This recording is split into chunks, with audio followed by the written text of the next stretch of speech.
जैसा कि last episode में हमने देखा कि फैंग एंशिएंट सिविलाइजेशन के अंदर इंटर हो जाता है, जिसके बाद फैंग का ट्रायल स्टार्ट हो जाता है। अब फैंग वहां पर एंशिएंट सिविलाइजेशन की रूइंस को देखकर हैरान हो ही रहा होता है कि तभी उस पर एक पिंक कलर की लाइट आकर लगती है, जिसके बाद फैंग को वहां पर अजीब अजीब आवाजें सुनाई देने लगती हैं। तो जैसे ही फैंग अपना ट्रांसलेटर निकाल कर उन आवाजों को ट्रांसलेट करने की कोशिश करता है, तभी वहां पर उसे एक वार्निंग मिलती है। फैंग उस वार्निंग को देखकर फाइट के लिए रेडी हो जाता है कि तभी फैंग पर कुछ वायर्स अटैक कर देती हैं और उसे जकड़ लेती हैं। फैंग उनसे खुद को छुड़ाने की बहुत कोशिश करता है पर नहीं छुड़ा पाता, क्योंकि उन वायर्स ने फैंग को बहुत ही जोर के साथ पकड़ा हुआ था। फैंग उन वायर्स को कट करने के लिए अपने फ्लाइंग नाइफ्स को भी यूज करता है, पर फैंग के फ्लाइंग नाइफ्स का उन वायर्स पर कुछ भी असर नहीं होता। तो ये देखकर फैंग भी हैरान हो जाता है। तभी हम देखते हैं कि वो वायर्स फैंग को छोड़ देती हैं, क्योंकि उन वायर्स ने फैंग को इसलिए पकड़ा हुआ था क्योंकि वो वायर्स फैंग की काबिलियत को चेक कर रही थी कि फैंग कौन से टेस्ट को देने के लिए एलिजिबल है। फैंग की काबिलियत को चेक करने के बाद वो एंशिएंट सिविलाइजेशन की रूइंस फैंग के लिए एक न्यू टेस्ट को एक्टिव करती है, जो कि होता है लाइट चैनल। तो उस लाइट चैनल के बारे में सुनकर फैंग भी हैरान हो जाता है और कहता है कि ये क्या,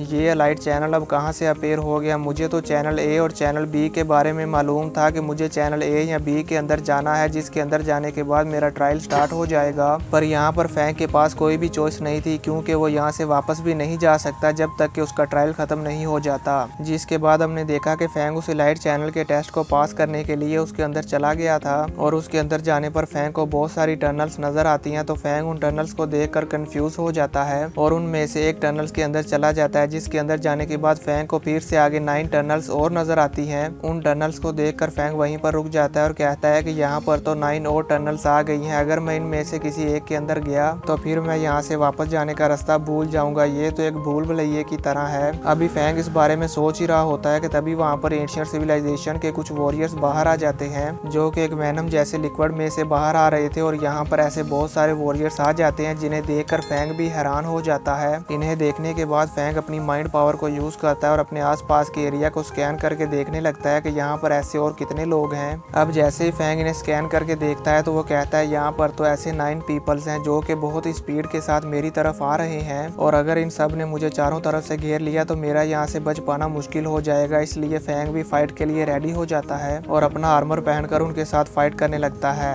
अब आगे एपिसोड स्टार्ट होता है और हम देखते हैं कि फैंग उन सभी वॉरियर्स के साथ फाइट कर रहा होता है और वो सभी वॉरियर्स फैंग पर भारी पड़ रहे होते हैं। इसीलिए फैंग अपने फ्लाइंग नाइफ्स को यूज करता है और उन सभी वॉरियर्स पर अटैक करके उन सभी को पीछे हटा देता है। जिसके बाद फैंग अपनी 9 लाइटनिंग स्वॉर्ड से उन पर अटैक करता है और उन्हें एक बहुत ही जबरदस्त क्रिटिकल हिट करता है, जिससे वो सभी वॉरियर्स पीछे हट जाते हैं। पर हम देखते हैं कि इससे भी उन वॉरियर्स को कुछ इफेक्ट नहीं होता और वो सभी फिर से फैंग पर अटैक करने के लिए आ जाते हैं। तो ये देखकर फैंग भी काफी हैरान होता है और अपनी लाइटनिंग स्वॉर्ड को यूज करते हुए उन सबको पीछे हटा देता है। पर वो वॉरियर्स तादाद में काफी ज्यादा थे, इसलिए वो सभी मिलकर फैंग पर अटैक कर रहे होते हैं। पर फैंग उन सभी को एक साथ संभाल नहीं पा रहा था, इसलिए फैंग अपना सबसे पावरफुल अटैक यूज करता है, जो कि होता है उसके सभी फ्लाइंग नाइफ्स को एक साथ मिलाकर कॉम्बिनेशन अटैक करना। फैंग अपने इस कॉम्बिनेशन अटैक से उन सभी वॉरियर्स पर अटैक करता है, जिसे देखकर वो वॉरियर्स भी हैरान हो जाते हैं और फैंग के रास्ते से साइड पर हो जाते हैं। इसलिए फैंग अपने इस अटैक का फायदा उठाते हुए उन सभी से बचकर भागने लगता है। पर तभी एक वॉरियर उसके इस अटैक के सामने आ जाता है। हम देखते हैं कि जैसे ही फैंग का ये अटैक उस वॉरियर को लगता है तो इससे उस वॉरियर के अंदर एक होल हो जाता है और ये सभी फ्लाइंग नाइफ्स उसके आर पार हो जाते हैं, पर इससे उस वॉरियर को कुछ भी नहीं होता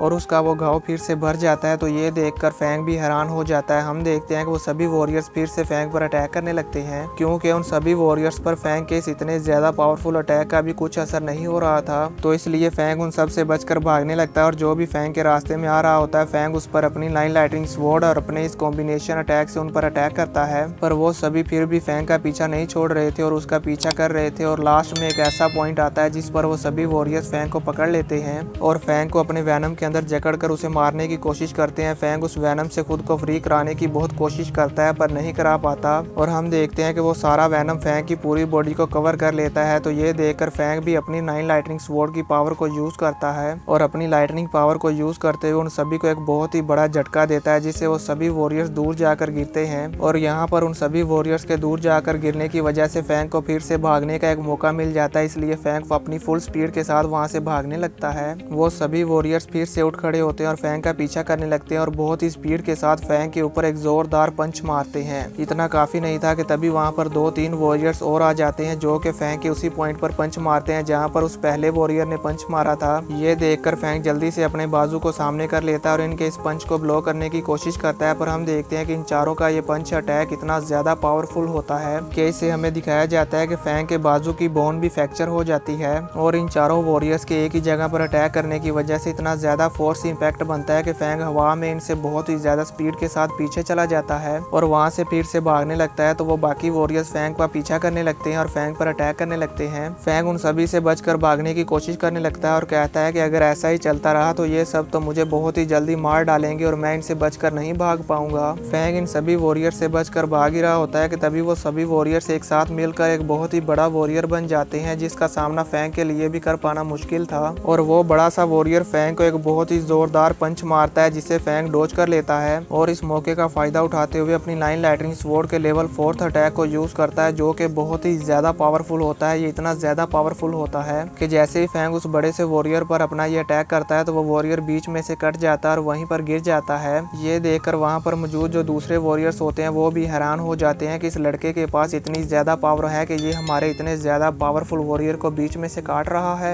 ये अटैक करने के बाद फैंग जल्दी से वहां से भाग जाता है, क्योंकि यहाँ पर फैंग ने अपनी बहुत ही ज्यादा पावर को यूज कर लिया था। इसलिए फैंग अपनी फुल स्पीड को यूज करते हुए वहां से भागने लगता है और वो सभी वॉरियर्स जो कि फैंग की पावर को देखकर बहुत ही ज्यादा हैरान हो गए थे, वो फिर भी नहीं रुकते और फैंग का पीछा करने लगते हैं। फिर हम फैंग को देखते हैं जो कि फ्लाई करता हुआ जा रहा होता है और उसके बाजू पर बहुत ही गहरी चोट आई होती है। इसलिए फैंग ने अपने बाजू को भी पकड़ा होता है और पीछे मुड़कर उन सभी वॉरियर्स को देखता है जो कि अभी भी फैंग का पीछा कर रहे थे। तो उन सभी की स्पीड को देखकर फैंग कहता है कि इन सभी वॉरियर्स की स्पीड तो ली आओ से काफी ज्यादा है। इसलिए फैंग अपनी हेवनली फॉरबिडन शटल की स्पीड को और भी ज्यादा बढ़ा देता है और उनसे भी ज्यादा स्पीड के साथ आगे बढ़ जाता है और जाते हुए सोचता है कि ये तो बहुत ही अच्छा है कि मैं अपनी हेवनली फॉरबिडन शटल की फ्लाइंग स्पीड को अपनी मर्जी से कंट्रोल कर सकता हूँ। मैं अपनी हेवनली फॉरबिडन शटल की स्पीड को 1300 किलोमीटर पर सेकंड की रफ्तार पर कंट्रोल कर सकता हूँ, जो कि इन सभी वॉरियर्स से काफी ज्यादा है। जिसके बाद फैंग देखता है कि मैं तो फ्लाई करता करता फिर से 9 टनल्स के सामने आ गया हूँ। इसलिए फैंग सोचता है कि अगर मैं इन सभी 9 टनल्स में से किसी एक में चला जाता हूँ तो इन सभी वॉरियर्स के लिए मुझे ढूंढ पाना मुश्किल हो जाएगा, क्योंकि ये जगह एक भूल भुलैया की तरह है और ये सभी मुझे नहीं ढूंढ पाएंगे।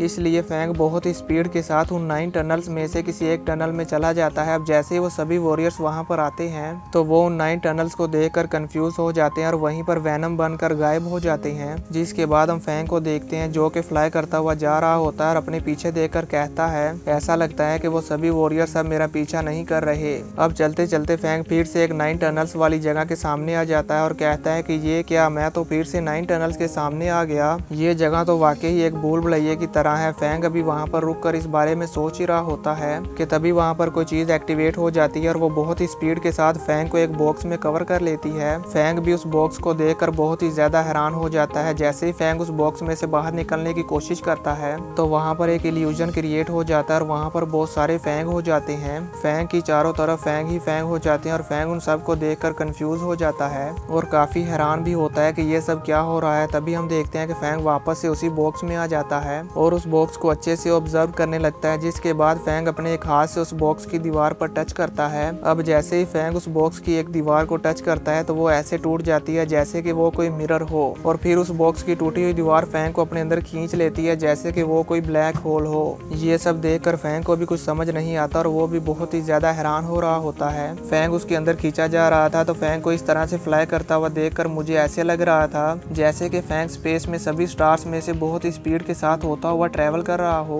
अपने सामने ये सब कुछ होता हुआ देखकर फैंग कहता है कि मेरी मेंटल स्ट्रेंथ इन सब के सामने यूजलेस है। और हम देखते हैं कि यहाँ पर फैंग का दिल बहुत ही जोर जोर से धड़क रहा होता है और फैंग अपने सामने ये सब कुछ देखकर बहुत ही ज्यादा हैरान हो रहा होता है और फैंग का ब्लड प्रेशर भी बढ़ जाता है। जिसके बाद हम देखते हैं कि अचानक से फैंग एक जगह पर आ जाता है और वो वहाँ पर लेटा होता है। ये जगह ऐसे लग रही थी जैसे कि फैंग किसी अलग ही डायमेंशन में आ गया हो। अपने आप को ऐसी हालत में देखकर फैंग जल्दी से खड़ा हो जाता है और अपने आसपास देखने लगता है। जिसके बाद फैंग अपनी हेवनली फॉरबिडन शटल पर फ्लाई करके अपने आसपास के एरिया को देखने लगता है और इसी के साथ ये एपिसोड खत्म हो जाता है।